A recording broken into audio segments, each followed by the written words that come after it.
एक और संत थे कृष्णानंद जी महाराज, वो हमारे मोहल्ले में रहते थे रामकुंज में। तो उनके बारे में हमने सुना था कि भगवत प्राप्त संत हैं, तो हम उनके दर्शन करने की अभिलाषा थी, पर संयोग है नहीं बन पाया। एक दिन एक संत बोले कि चलो यहीं है, दर्शन कर लो, कर लेते हैं दर्शन। वहां गए, वो कोई संत महंत मंडलेश्वर नहीं थे जो 10-5 शिष्य उनकी सेवा में हो, कुटिया में रहते थे, भिक्षा से निर्वाह होता था, दंडी सन्यासी थे, अकेले कमरे में बैठे थे, एक भी कोई सेवक उनकी सेवा में उपस्थित नहीं था। शरीर के वस्त्र भी कुछ मैले से थे और मुख पर और पैरों पर दोनों पर सूजन थी, पैर लटका कर बैठे थे। हमने जाकर प्रणाम किया, चरणों में मस्तक रखा। हमने कहा स्वामी जी कैसे हैं आप? बहुत प्रसन्न हुए, बोले कन्हैया तुम्हें एक नजर देखना है, जिधर तुम छिपे हो उधर देखना है, कह के रोने लग गए। हमने कहा महाराज आपकी तबीयत कैसी है? अरे बोले एक ही बात है, कन्हैया तुम्हें एक नजर देखना। 15 मिनट यही गाते रह गए। तब हमने समझ लिया कि इनकी स्थिति इस समय चित्त की कुछ दूसरी है। वो संत भी हमारे साथ थे, हम 2 ही मूर्ति थे, तीसरे वो महापुरुष थे। फिर मैंने उनसे पूछा कि महाराज जी हमने तो सुना है कि आपने कन्हैया को देखा है, फिर आपको क्यों देखना है? तो कहते हैं देखने से मन कहाँ भरता है, दिन रात खड़ा रहे फिर भी देखना है। आपने देखा?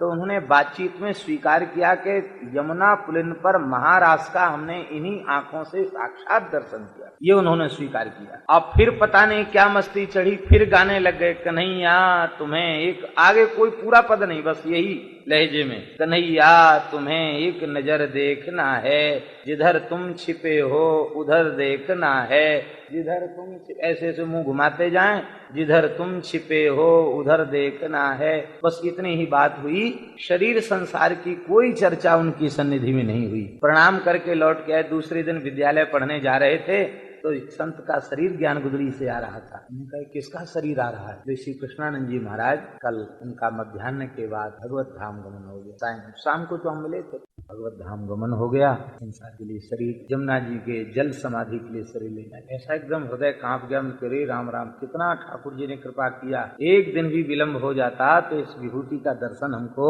फिर नहीं हो पाता। बड़ी कृपा भगवान ने की जो दर्शन हो गया। महात्माओं की चित्त की स्थिति, तात्पर्य कुल मिलाकर कहने का ये है कि जब जीवन का लक्ष्य भगवत चरणारविंद की प्राप्ति बन जाता है तो फिर शरीर की प्रत्येक क्रिया भगवान का भजन बन जाती है।